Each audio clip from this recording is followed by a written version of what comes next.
Hi everybody, JB back again with my third video in the series Phydella Gilbert Hogan, Mother, Musician, Poet. And as I talked about before, part 3 is the poetry, so let's jump right into that. So Gran's first efforts in writing were instigated, encouraged by, helped by her aunt, my aunt, her sister Alma Billy Gilbert Allen. Has a picture of Aunt Bill in 1981 out in Calipatria, California. Anyway, so somewhere in the 59-60 range, Aunt Bill came back here to Arkansas and they went to a conference somewhere. I always thought it was Little Rock, but it might have been Eureka Springs. I'm not sure where. But anyway, that kind of got the ball rolling. And of course, she would pursue it later in California and in Nebraska. And here's the point.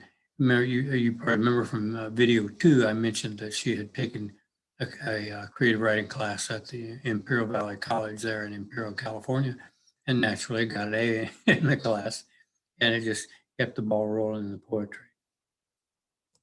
So anyway, in the early days, her early publications, she was developing her style, and when she moved back to Nebraska in early '65, she joined, besides the Old Fiddlers, a musician group, she joined the Nebraska Poetry Circle, had Dr. Nyhart, who I mentioned in the last video, and a fellow named Bill Cleft Corn. And anyway, she was producing, increasing her style and also getting published poems in small journals. I showed a cover of the Orphic Lute, Mustang Review, Orange County Writer, the different chaparral poets, California one, Nebraska one, that sort of thing. And anyway, and then I always forget how early this was, how long ago her first collection, Sparrow Tears, came out in 1968, first collections of poetry. I think, I'm not 100% sure, but I believe her first published poem was 1961. Okay, so I wanted to talk just a little briefly about the hallmarks of her style. One of these, I admired her keen word choice. There never seems to be a word, an unnecessary word or a wrong word. She was really good at that. Tight structure, economy of language, and often haiku-like. In fact, I'm going to read 4 poems today, and 3 of the 4, they're not haikus, but they almost give you the feeling of one. Anyway, she also wrote fiction, and this is a collection edited by Martha Hogan-Esses, my sister, her daughter, and published by Martha's Lost Creek Press in 1996. It's a collection of short fiction by Ozark women, and Gran had 3 pieces in there in fiction. She was a good fiction writer, but I feel like her forte was in poetry. Okay, types of poetry that she wrote. Free verse, which is, the main thing of the 20th century and on. She did some rhyming poetry. I'll read you one. And she had poems of nostalgia, fun, sentiment, and sharp reality. And those of you who know me naturally know that I like those last ones, the ones of sharp reality. They're my favorite kind of poetry that she wrote. And then in 1992, the Matchsticks came out, Lost Creek Press again. Her collection, the most recent collection in her life. So I believe that it's time to look at some of the poems. Like I said, I've got 2 short ones, a little bit longer one, and then another short one, and that'll do this video. First one's called Arts and Crafts. A pale moon peering through bare branches traces shadow lace on the snow and counterpoints delicate toe prints where some small animal sought shelter beneath a fallen branch from last summer's storm. See what I mean about the tightness of structure and there are no wasted words. Here, I really like this one too. It's called Skeptic. The whats and whens, the wherewithals, cloud the future with a how, scatter doubt promiscuously and make a why of now. It's almost E.E. Cummings-like, isn't it? Like a miniature version of E.E. Cummings. And here's one, a rhyming poem. It's a tribute to her mother. And if I didn't read this one, I think there are friends that would take me out, so I have to read this one for you. Mother's Apron.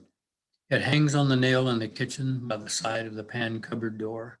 A faded old coverall apron. It is one that our mother once wore. She used it one time for a hot pad for lifting a scorching bean pan. It left that brown spot at the bottom and blistered the palm of her hand. That faint purple stain down the middle is from grapes cut from our vines, our own vines, which she made into sparkling jelly that scented the kitchen like wine. There's a three-cornered patch on one pocket. The string are all ragged and frayed, but I think the faint odor of spices still clings from the cookies she made. I can close my eyes and remember how she made this old kitchen ring. With him she claimed would lighten her task, and oh, how our mother could sing. It's just an old rag of an apron, which will never be worn anymore, but I think I will keep it forever on its nail by the pan-covered door. Pretty darn nice. Nice poem. Nice tribute to her mom. Okay, so this final poem here is the title poem of the collection, Matchsticks from '92. And this, I've liked a lot of her poems, but for some reason, there's something about this one. This has always been my favorite poem, Matchsticks. They say a poem can be written about anything, even matchsticks. But how can I write about matchsticks when I myself am so brittle? Great. Just excellent. That's very, you notice how I mentioned those three shorter poems. If you have read a lot of haiku, I think you can see what I mean by the kind of feel of it.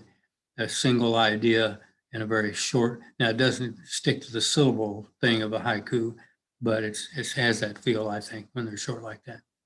Okay, so that's the poetry section. I just end here with a couple of things. This is video number 3 in the series. I wanted it to be short and nice, and I've got a couple of pictures to show you before on the way out, and then some credits. This is a picture in the backyard of our house at 350 South Combs here in Fayetteville. It's from 1953. That's my brother Bill's 1939 Chevy right there. And that's Gran sitting on top with me on the side. You like that flapper hat I got on there? Always get tickled at that at those ear flaps. Anyway, it's one of my favorite pictures. And then here's a picture of her late in life playing the banjo. She can still do pretty well. Oh, but before I forget, I couldn't get on with Zoom and PowerPoint. I could not. I had a sound bite I wanted to give you of her talking and playing the banjo. I wanted you to hear a froggy little voice and then play some banjos. But I did find a way to get that on Facebook. And so after I've run these videos, I'm going to have that sound bite up there. And I hope to have my brother Bill's song, Other Roads, which is a tribute song to our mother. And I'll post them on Facebook after the videos come out. Okay, so the last thing to do here is I need to give my special thanks to Martha Hogan-Estes. As I said, I think in the previous video, Martha provided, I think, 95% of the images that you've seen here. So that's really great. So, and a lot of advice, and looks stuff over a bunch of times. Sophie Estes gave me some great suggestions and ideas. Appreciate that. And my friend Dee Steele Ness suggested this, not only this series about my mom, but also the series I've been doing about local history. So I thank Dee for that. And that, my pals and friends, everyone, if I can get this, the Zoom sometimes will not display, it will not display the this thing, so I could stop the recording. It finally showed up right there. So sorry for the little slow delay there. Anyway, thank you so much for hanging with me on this one too, and on the local history videos. Appreciate it very much. Hope you enjoyed this, and I will see you down the road. Bye-bye for now.